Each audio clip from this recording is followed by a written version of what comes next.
Halo teman-teman, kembali lagi di GTech ID, channel kesayangan kalian semua. Dan selamat datang untuk kalian yang baru bergabung di channel ini. Untuk kalian yang baru menemukan channel ini, langsung saja tekan tombol subscribe-nya agar kalian juga dapat mendonasikan subscribe gratis kalian ke channel GTech ID. Dan tentunya di channel ini akan banyak sekali rakitan-rakitan PC untuk subscriber GTech ID salah satunya, dan bisa menjadi referensi untuk kalian.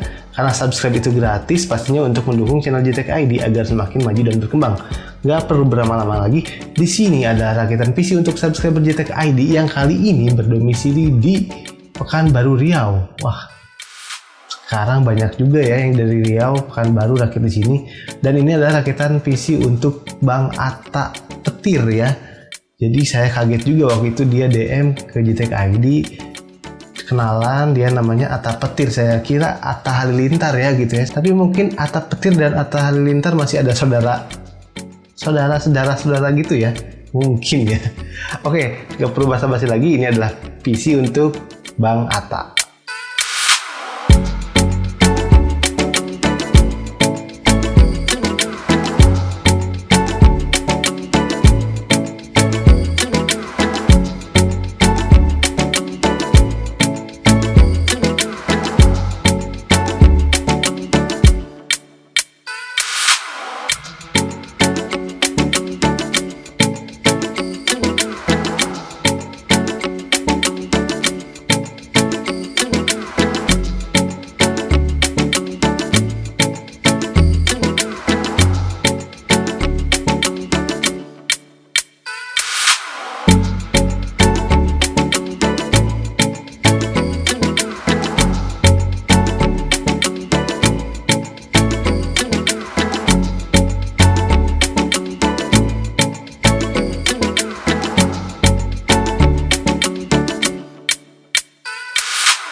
Oke, di rakitan PC kali ini milik Bang Atta Petir ya, bukan Atta Halilintar ya.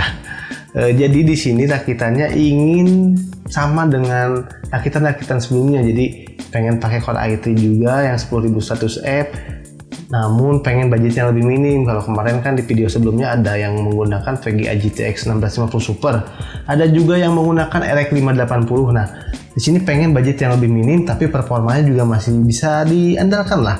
Nah, komponennya apa saja? Yang pertama di sini pastinya tadi sudah dijelaskan ya, Intel generasi ke-10 yaitu Core i3 10100F. Di sini saya menggunakan prosesor itu karena memang permintaan dari Bang Atta juga ya. Dan untuk motherboardnya ya kita sama juga, kita gunakan dengan rakitan sebelumnya menggunakan ASRock juga H410 HVS gitu.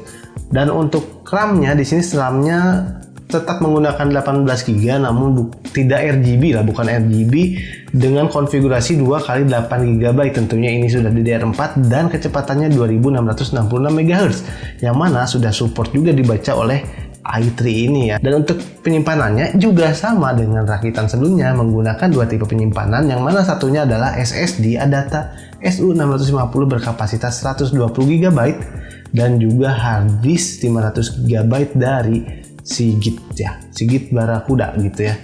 Dan ini sudah cukup lah untuk kere-hore gitu ya dengan dua konfigurasi seperti ini. Dan juga untuk VGA card-nya di sini yang lebih murah, lebih minim budget juga. Saya menggunakan RX 570 4GB GDDR5.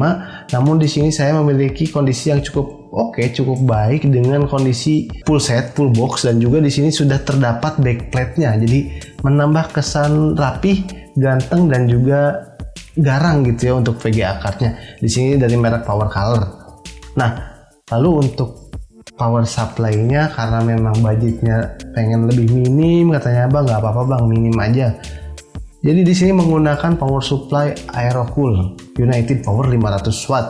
Dan ini memang sedikit banyak selalu menjadi kontroversi, namun menurut saya pribadi ini sudah cukup baik. Ya kembali lagi pilihan kepada kalian lah untuk pemilihan PSU. Namun pengalaman pribadi saya ini sudah cukup baik.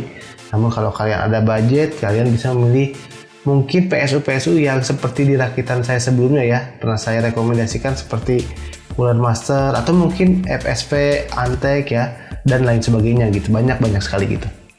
Dan untuk casingnya di sini saya menggunakan casing yang sangat menjadi primadona sekali, yaitu casing dari Paradox Gaming Dragon Slayer. Menurut saya ini adalah casing yang sangat baik, sangat cakep, sangat elegan, dan sangat luxury. Dimana di sini ukurannya MATE dengan build quality-nya sangat tebal dan finishing catnya juga bagus, glossy-nya bagus banget, dan juga sudah terdapat 3 buah fan RGB yang mana sudah diatur atau bisa diatur dari controller depan ya, bisa dirubah-rubah, semua juga sudah sinkron gitu ya.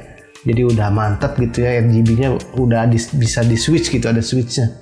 Nah, ini juga saya rekomendasikan untuk kalian yang bingung cari casing PC, pengen yang ganteng dan harganya murah dan build quality-nya bagus. Menurut saya ini adalah casing yang tepat yang kalian cari. Namun semua kembali lagi ke selera kalian. Nah, untuk fan-nya, karena di sini hanya 3 fan, jadi saya menambahkan 2 fan untuk di bagian depan ya, untuk membantu air flow-nya ya, jadi semakin baik gitu. Untuk komponennya sudah saya jelaskan satu persatu, dan mari kita akan lihat benchmark-nya seperti apa. Pastinya untuk benchmark-nya saya gunakan di resolusi 1080p dengan settingan rata kanan ataupun ultra ya. Jadi ini udah mentok kanan, dan juga sedikit banyak nanti kita akan bandingkan dengan rakitan-rakitan di sebelumnya seperti Core i3 juga yang menggunakan GTX 1650 Super dan juga RX 580. Nah, apakah performanya jauh signifikan atau hanya beda tipis? Langsung saja kita temukan jawabannya di benchmark berikut ini.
Dari benchmark barusan, bagaimana menurut kalian? Apakah performanya mirip dengan rakitan sebelumnya?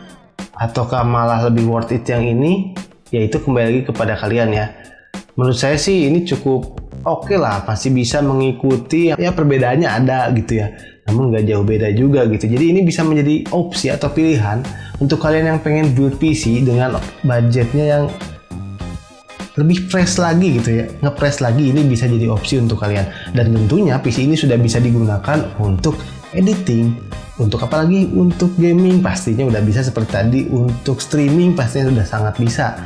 Dan untuk konsumsi daya seperti apa sih? Nah, mari kita lihat konsumsi dayanya.